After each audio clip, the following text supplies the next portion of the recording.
tomorrow? Is there anyone out or doubtful? No, well, Andrew Omafonadele we'll assess him in training this evening. Obviously, he's not trained yet, so we're confident that he'll be fit. I think. Yeah. We'll see how. And he's the only real question mark. Yeah. So the Luxembourg manager was in a couple of hours before you and was talking about how your team have progressed since the game with Luxembourg in March, and says that you've reverted to a more traditional British style of play. Says you've gone back to the style that you played for 100 years with fighting spirit and more long balls and more physical contact. What's your reaction on hearing that? I don't really have any reaction. Anyone can say anything. No reaction. Is it accurate? It's certainly not accurate. Is it fair? Well, anyone can make their own judgments, but I think no reason to comment on that. Dean? Stephen, just ask what you think is the biggest area of progress the team has made over the course of the campaign. Yeah, I think, when one considers the previous, it's been mentioned several times, obviously we lost to Luxembourg in March, so we've subsequently, just the last gasp defeat in Portugal's the only match we've lost in 9 since then, so we've learned a lot, and we have a stronger squad overall with the influx of a lot of players who we brought through the system, and gives us greater competition for places, which you need, and the players have. I think we're improving all the time and improving the team. We're not perfect. We still have some work to do to get better. We're hungry to get better. There's determination, great spirit in the squad. We've seen that recently in the last few windows, and there's tremendous togetherness in the squad. We've seen a very high technical standard in recent games against Portugal, against Qatar, against Azerbaijan, and against Serbia in the previous. So there's been very, very high technical standards really overall from the players, and they've shown their quality. Just ask you about Chidozie on Benny. Have you been surprised at the impact he's made at international level? Well, it's still in its infancy, his international career. Obviously, the brief cameo role in the summer in Hungary, where we brought him on, he hadn't been playing many games because of injury, but subsequently started the season well. So he's done very well in his opening. In the last 3 games, coming on the substitute, scored on his debut, and then subsequently playing in the next 2 games. And he's been a credit to himself, because obviously he's been nothing's come easy for him. He's had to earn the right to go and be the player that he is, and he's constantly looking to improve, and he's very determined and has that element of hunger, and hunger is very important. And you're nothing without hard work, and these are fundamental requisites. These are very important things that you need to be a top player, and he still has some way to go.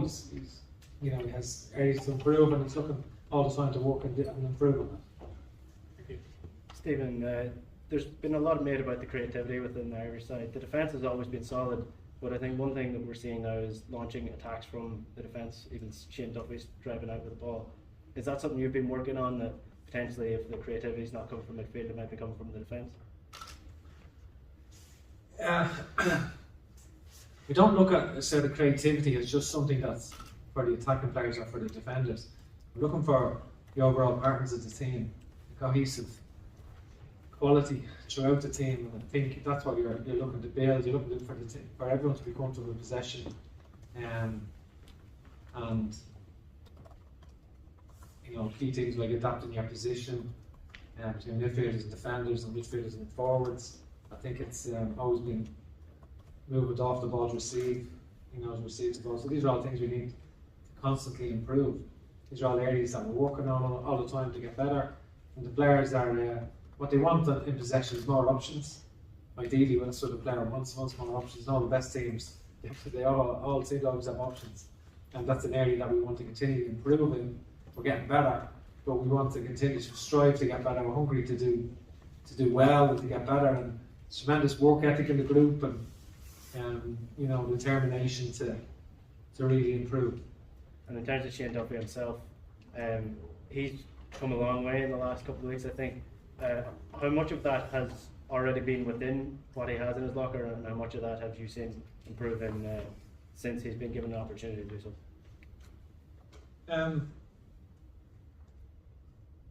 You know, I think the only one that deserves credit for that is himself, the Shane himself. You know, I think maybe he's only been asked to play in a certain way, so he's conformed to that in the past. You know, he's conformed to what people perceive him as.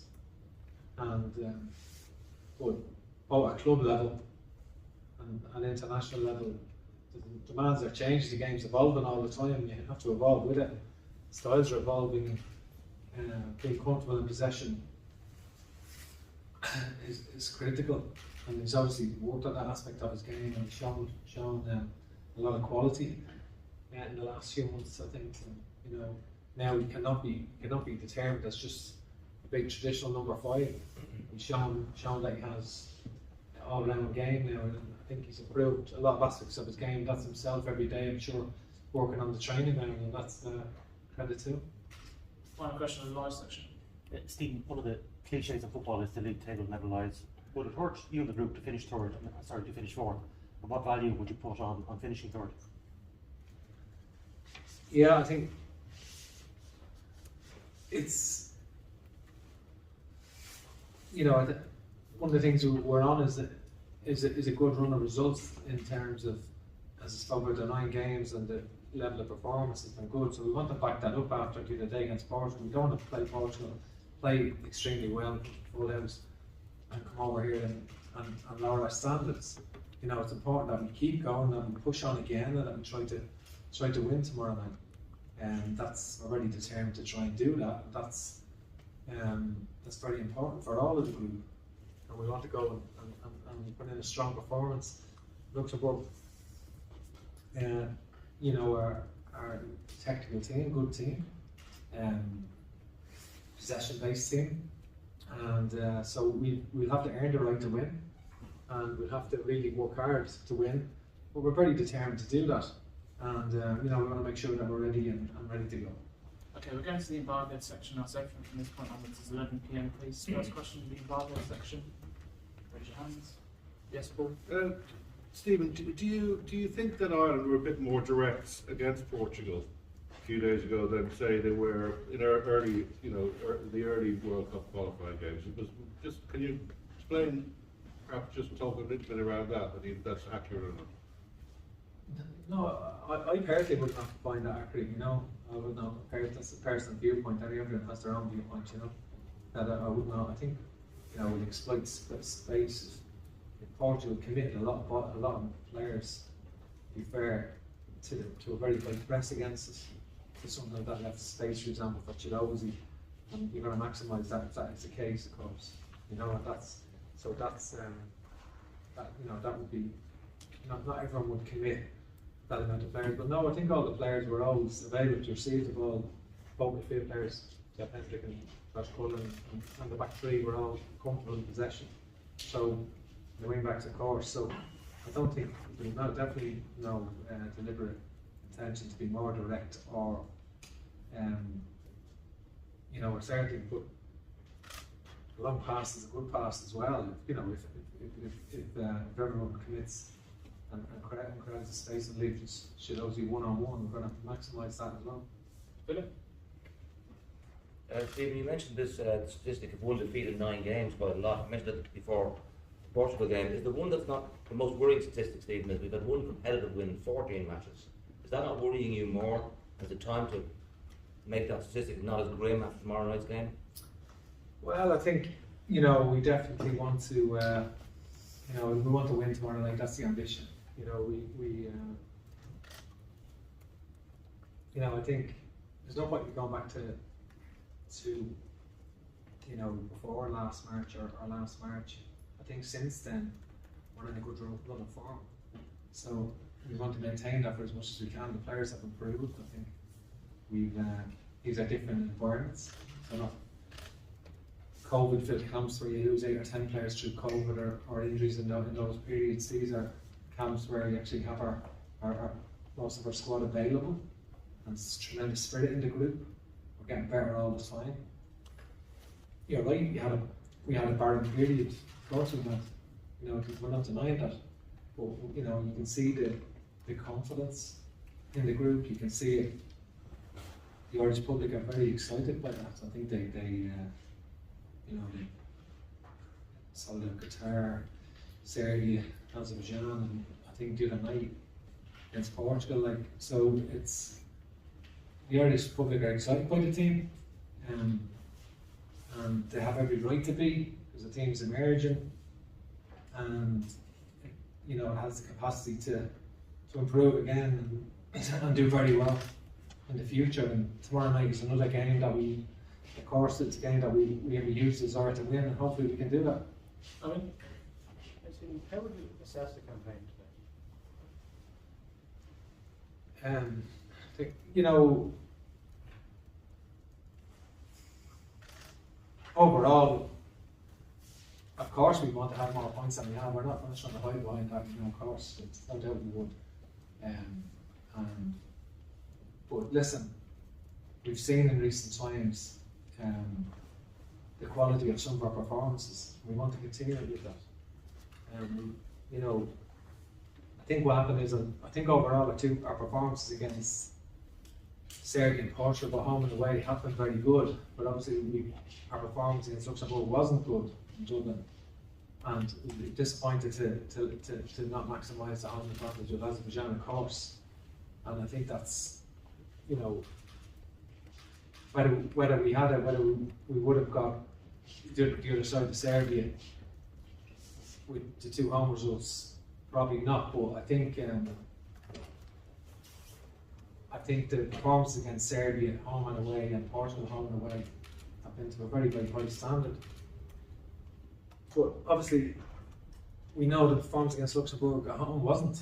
You know, that was a very disappointing performance, and it was on the back of a good performance in Serbia. And we came back and we didn't perform to the level that we could, and we're well aware of that. So tonight, you know, tomorrow night, we want to make sure that we put in, you know, give everything of ourselves tomorrow night. And look at anything easy. It's just a really, you know, very emerging team, you know, who've done well, and obviously different to teams from different areas. This Luxembourg team, so they're obviously got some good players. So we've got to make sure that we really improve ourselves on, you know, on that performance, and take the intensity that we brought to Portugal on Thursday night and bring it into tomorrow night's game. Final question, Gavin. Stephen, the Azerbaijan performance in Dublin, is there specific lessons from that 3-day turnaround that you can use now?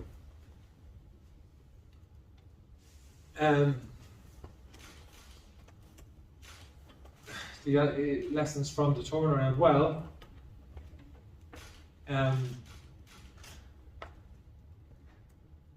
you know, I think some of the critical, you know, you're asked to comment on the specific performance against Azerbaijan. Obviously, the concession of goal, the two performances overall for Luxembourg and Azerbaijan, the 2 goals, strikes from between 25 and 30 yards in both those games. Just a high of So we Portugal need, performance. sorry? Do you know what I mean? Just a high. Yeah, no, I know, and it is something we're very aware of. You know, I said that to the players that, you know, it's something we're very aware of with the quick turnaround. That Portugal, there was such an energy in the stadium, it was really brilliant the other night. It's a privilege to be a part of that. It was, you know, it was exceptional. And then coming off that, then and going away to get to those levels again, that's psychologically important for us.